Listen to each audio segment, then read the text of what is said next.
బులెటిన్లో మరో breaking news చూస్తున్నాం. థాయిలాండ్లోని ఫుకెట్ నుంచి ఢిల్లీకి బయలుదేరిన ఎయిర్ ఇండియా విమానంలో ఈ రోజు ఉదయం తీవ్ర కలకలం రేగింది.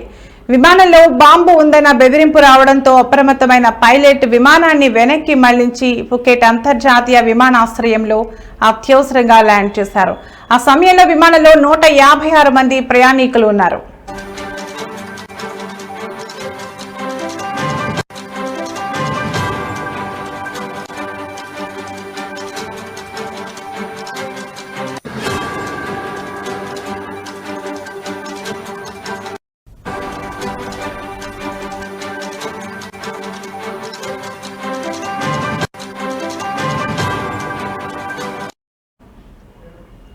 ఏరోనాటికల్ రేడియో ఆఫ్ థాయిలాండ్ అధికారులు వెల్లడించిన వివరాల ప్రకారం ఎయిర్ ఇండియాకు చెందిన AI-379 విమానం టేకాఫ్ అయిన కొద్దిసేపటికే పైలట్కు బాంబు బెదిరింపు గురించి సమాచారం అందింది. దీంతో ఆయన వెంటనే ఫుకెట్కు తిరిగి వెళ్లేందుకు అనుమతి కోరారు. ఫుకెట్ విమానాశ్రయ అధికారులు తక్షణమే స్పందించి ఎయిర్పోర్ట్ కంటింజెన్సీ ప్లాన్ను అమల్లోకి తెచ్చారు. బాంబు బెదిరింపుల సమయంలో అనుసరించాల్సిన నిర్దేశిత అత్యవసర నిబంధనల ప్రకారం ప్రయాణికులందరినీ సురక్షితంగా విమానం నుంచి దించివేసి సురక్షిత ప్రాంతానికి తరలించారు.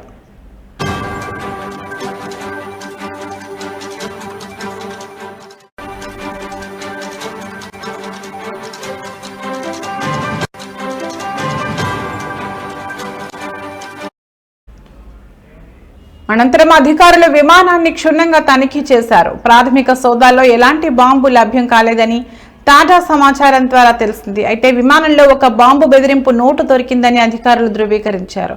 ఆ నోటును ఎవరు రాశారు, దానిని ఎవరు గుర్తించారు అనే కోణంలో దర్యాప్తు చేస్తున్నారు. ఈ నోటును కనుగొన్న ప్రయాణికుడిని అధికారులు విచారిస్తున్నట్లు సమాచారం. గత కొంతకాలంగా భారతీయ విమానయాన సంస్థలు విమానాశ్రయాలకు నకిలీ బాంబు బెదిరింపులు వెల్లువెత్తుతున్న విషయం తెలిసిందే. గతేడాది తొలి 10 నెలల్లోనే దాదాపు 1000 వరకు ఇలాంటి తప్పుడు కాల్స్ సందేశాలు అందాయని, ఇది 2023లో నమోదైన సంఖ్య కంటే దాదాపు 10 రెట్లు ఎక్కువని గణాంకాలు చెబుతున్నాయి.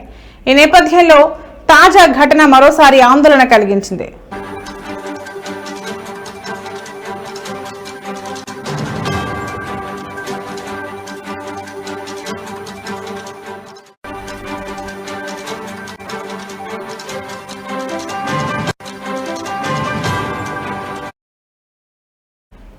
రవాణా మంత్రిత్వ శాఖ మరియు ఫుకెట్ అంతర్జాతీయ విమానాశ్రయం అధికారులు అన్ని అవసరమైన భద్రతా చర్యలు తీసుకున్నామని, పరిస్థితిని నిశితంగా పర్యవేక్షిస్తున్నామని తెలిపారు.